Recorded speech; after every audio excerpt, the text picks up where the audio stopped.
बिस्मिल्लाहिर्रहमानिर्रहीम। अस्सलाम वालेकुम नाज़रीन, मैं हूं अहमद फवाद और आप देखते हैं मुझे मेरे यूट्यूब चैनल और फेसबुक पेज पर। नाज़रीन, आज के इस व्लॉग में आज़ाद कश्मीर इंतखाबात 2021 के हवाले से अहम तरीन अपडेट्स हैं जो कि आपके साथ मैं शेयर करने जा रहा हूं। और इस व्लॉग में आज़ाद कश्मीर के ज़िला मुज़फ़्फ़राबाद के जो हल्के हैं उस हवाले से आपको डिटेल्स बताऊंगा कि कौन सा उम्मीदवार इस मरतबा मोस्ट फेवरेट है, किस उम्मीदवार को टिकट जो है वो दिए गए हैं और क्या बड़ी रिशफलिंग जो है वो की गई है। इस हवाले से तमाम तरह डिटेल्स जो हैं वो आपको बताऊंगा और ये भी बताऊंगा कि इस रिशफलिंग की वजह से किस जमात का सबसे ज़्यादा नुकसान जो है वो होने जा रहा है और किस जमात की इस हलके में इस डिवीज़न में जो है वो पक्की सीटें हैं। तो आज के इस व्लॉग में नाजरीन, मुजफ्फराबाद के चूँकि 2016 में जो कुल हलके थे वो हलके थे 6, यानी कि LA 24 से लेकर LA 29, 24, 25, 26, 27, 28 और 29, ये 6 हलके थे मुजफ्फराबाद जो कि दारुल हुकूमत है आज़ाद कश्मीर का। 2016 में इसके 6 हलके थे, लेकिन अब 2021 में मुजफ्फराबाद के ये जो हलके हैं इनकी तादाद बढ़ चुकी है और ये 6 से 7 हो चुके हैं। और अब इनका आगाज़ जो है वो LA 27 से होता है और ये LA 33 तक जाते हैं, यानी कि 27, 28, 29, 30, 31, 32 और 33, ये 7 हलके हैं 2021 में। दारुल हुकूमत की जो है वो आज़ाद कश्मीर के दारुल हुकूमत मुजफ्फराबाद की पोजीशन क्या है, इन 7 हलकों के हवाले से आपको डिटेल्स बताऊंगा। और ये जो पहला वीलॉग है इसमें मैं मुजफ्फराबाद के 3 हलकों के हवाले से आप तक डिटेल्स पहुंचाऊंगा। फिर दूसरे वीलॉग में जो अगले 4 हलके होंगे उस हवाले से मुकम्मल तफसीलात बताऊंगा कि कौन सा उम्मीदवार यहाँ पर इस वक्त जीत रहा है और रिशफलिंग की वजह से किसे फ़ायदा हो रहा है और आज़ाद कश्मीर के इस दारुल हुकूमत में कौन जो है वो हुक्मरानी करेगा। तो आगे बढ़ते हैं नाज़रीन। सबसे पहले आपको मुजफ्फराबाद आज़ाद कश्मीर का पहला हलका जो कि इस मरतबा LA 27 से स्टार्ट हो रहा है उसके हवाले से तफसीलात बताऊं तो इस हलके में नाज़रीन PTI की जानिब से मीर अतीकुर रहमान जो हैं उन्हें टिकट जारी किया गया है। मुस्लिम लीग नून की नौरीन आरिफ, पीपल्स पार्टी के सरदार जावेद अयूब और मुस्लिम कॉन्फ्रेंस के सलीम आवान, ये 4 उम्मीदवार जो हैं ये आपस में इस मरतबा मद्दे मुकाबिल जो हैं वो होंगे। LA 27 में नाज़रीन जो कुल वोट्स की तादाद है ऑलमोस्ट 87,000 के करीब जो है वो यहाँ पर वोट्स की तादाद है। और इस हलके में नाज़रीन पोजीशन इतनी ज़्यादा गंभीर है कि ओवरनाइट यहाँ पर जो नतीजे हैं, जो सूरत हाल है वो तब्दील हो जाती है, जो लॉयल्टीज़ हैं वो तब्दील हो जाती हैं। लेकिन अभी तक अगर देखा जाए तो PTI यहाँ पर टिकट के हवाले से डिवाइड हुई। शुरू में वो किस तरह से डिवाइड हुई, क्योंकि सबसे पहले PTI के जो टिकट था वो सरदार तबरुक जो थे वो उनको दिया गया, फिर उनसे टिकट वापस लेकर तो मीर अतीकुर रहमान जो हैं उन्हें ये टिकट जो है वो जारी किया गया। तो ऑब्वियसली ये एक तकसीम थी PTI में। और ये जो सरदार तबरुक हैं जो कि PTI ने जिन्हें पहले टिकट दिया और 2016 में भी PTI के कैंडिडेट सरदार तबरुक ही थे।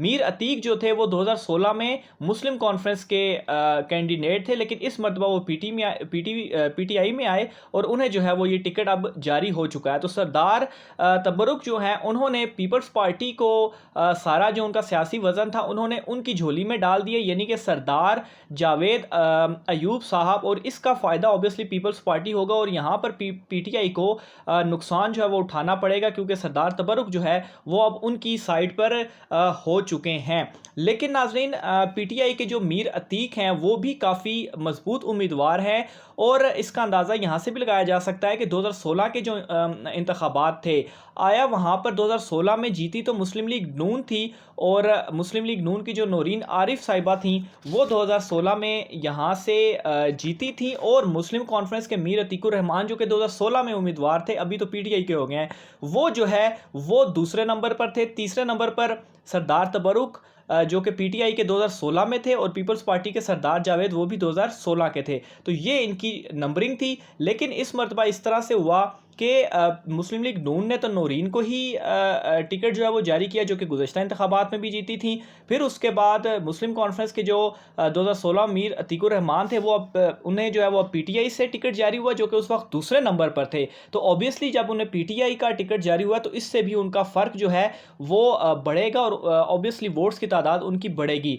जबकि जो PTI के उम्मीदवार 2016 के सरदार तबरुक थे, उनकी चेंजिंग की वजह से पीपल्स पार्टी को, जो 2016 में चौथे नंबर पर थी, सरदार जावेद, उनको जो है वो फ़ायदा हो सकता है। तो यहाँ पर ओवरऑल सूरत हाल जो है वो काफ़ी ज़्यादा गंभीर है, क्योंकि नौरीन आरिफ जो है वो ख़ुद भी मुस्लिम लीग नून की काफ़ी मजबूत उम्मीदवार हैं, और जो मीर अतीक हैं वो भी मजबूत उम्मीदवार हैं, दूसरे नंबर पर रहे हैं। लेकिन जो डिवीज़न थोड़ी सी हुई उसका उनको नुकसान होगा। लेकिन ऑब्वियसली मुस्लिम कॉन्फ्रेंस का काफ़ी सारा वोट होगा, जो ऑब्वियसली वो वहाँ से लेकर आए होंगे, उन्हें वो डलेगा, फिर PTI का वोट भी डलेगा। तो यहाँ पर मुकाबला जो है वो टफ दिखाई दे रहा है, और तीनों जमातें यानी कि नून लीग, PTI और पीपल्स पार्टी, ये तीनों जमातें यहाँ पर टफ मुकाबला करेंगी, और बड़ा क्लोज मार्जिन इस हल्के में इन तीनों के दरमियान जो है वो होगा।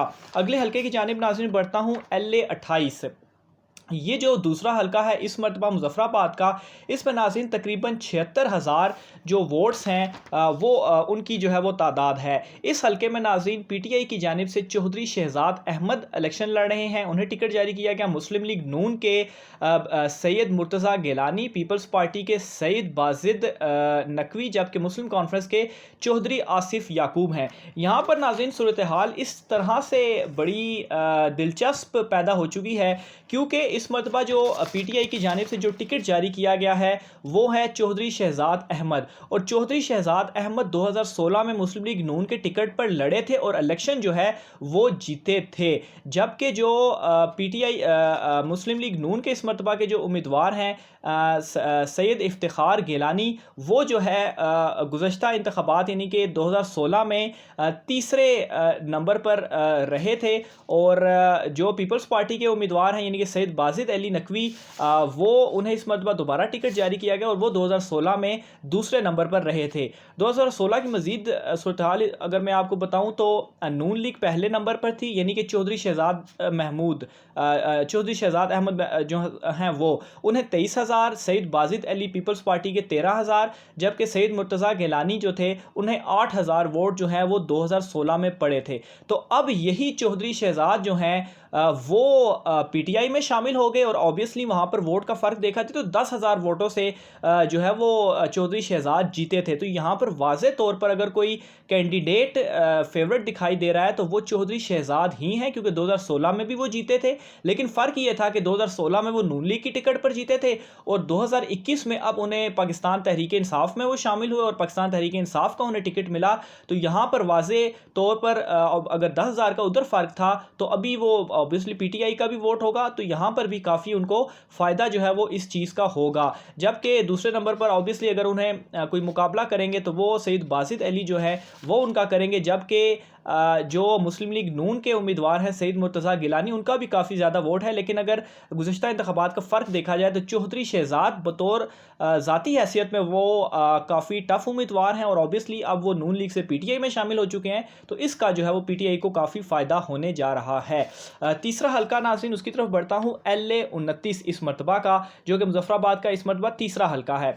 इस हल्के में नाज़रीन जो उम्मीदवार इस मरतबा खड़े हुए हैं वो PTI की जानिब से ख्वाजा फ़ारूक अहमद वो भी काफ़ी टफ उम्मीदवार हैं, और वो मरकज़ी जॉइंट सेक्रेटरी हैं। जबकि मुस्लिम लीग नून की जानिब से barrister Iftikhar Gilani, peoples party की जानिब से सरदार मुबारिक हैदर, और मुस्लिम कॉन्फ्रेंस की जानिब से सरदार अब्बासी जो हैं वो इस मरतबा इंतखाबात में आपस में आमने सामने जो हैं वो होंगे। अगर 2016 के हवाले से मैं कुछ डिटेल्स बताऊँ तो 2016 में यहाँ से मुस्लिम लीग नून के उम्मीदवार यानी कि सैयद इफ्तिखार गिलानी जो हैं वो जीते थे, जबकि दूसरे नंबर पर PTI के उम्मीदवार ख्वाजा फ़ारूक अहमद जो हैं वो रहे थे। और इन दोनों की वोट्स की तादाद अगर मैं आपको बताऊं तो सैयद इफ्तिखार गिलानी यानी कि नून लीग को 20,000, और पाकिस्तान तहरीक इंसाफ के ख्वाजा फ़ारूक अहमद को 12,000 वोट जो हैं वो मिले थे, और इन्हीं दोनों का आपस में टफ मुकाबला रहा था 2016 में। 2021 में भी दोनों जमातों से इन्हीं दोनों को जो है वो टिकट जारी किया गया। लेकिन इस मरतबा ऑब्वियसली एक फ़ायदा पीटीआई को ये हो सकता है कि मरकज़ में उनकी हुकूमत और जो एक तारीख रही है कश्मीर की कि जिसकी मरकज़ में हुकूमत रही है, कश्मीर में भी हुकूमत वही बनाने में कामयाब रहा है, उससे ज़्यादा सपोर्ट जो है वो मिली है। और जिस तरह से हमने शफलिंग देखी है कि बहुत सारे लोग मुस्लिम लीग नून के या दीगर जमातों से पीटीआई में जिस तरह से शामिल हुए हैं, तो वोट बैंक जो है वो पीटीआई का बड़ा है। तो ऑब्वियसली ये जो एक फ़र्क था 2016 में 8,000 का, ये फ़र्क जो है वो अब काफ़ी करीब आ जाएगा और इन दोनों जमातों में बहुत टफ मुकाबला होने जा रहा है और बहुत करीब करीब मार्जिन से जो है वो ये रहेंगे। और दूसरी चीज़ नाज़रीन जो कि यहाँ पर पीटीआई को थोड़ा फ़ायदा भी देगी वो ये होगी कि यहाँ पर तरक्याती काम जो हैं वो उस तरह से नहीं हो पाए जो कि लोगों का गिला है। और इमरान खान की जानिब से यहाँ के लिए पैकेजेस का भी जो है वो यानी कि उनका जो बजट वगैरह था वो थोड़ा सा यहाँ पर बढ़ाया गया और ऑब्वियसली इसका फ़ायदा पीटीआई के उम्मीदवार को ही होगा। तो बहरहाल यहाँ पर भी काफ़ी गंभीर इस वक्त सूरत हाल है। ऑन पेपर जो है बहुत ज़्यादा क्लोज ये मामला जाएगा, लेकिन मरकज़ में हुकूमत की वजह से पीटीआई को जो है वो खासा फ़ायदा यहाँ पर होने जा रहा है। और फिर जिस तरह से मुस्लिम लीग नून में शफलिंग होकर बहुत सारे लोग पीटीआई में आए हैं, तो इसका नुकसान मुस्लिम लीग नून को जो है वो उठाना पड़ेगा। तो नाज़रीन ये मुज़फ़्फ़राबाद के पहले तीन हल्के थे जिसकी डिटेल्स मैंने आपको बताई। इंशाल्लाह इससे नेक्स्ट जो व्लॉग होगा मुज़फ़्फ़राबाद के आइंदा जो 4 हल्के हैं उस हवाले से भी इसी तरह डिटेल्स जो है वो आप तक मैं पहुंचाऊंगा। उम्मीद है आपको आज का व्लॉग पसंद आया होगा। अपनी राय का इज़हार कमेंट बॉक्स में लाजमी कीजिएगा। मुझे इजाज़त दीजिए। अल्लाह हाफ़िज़।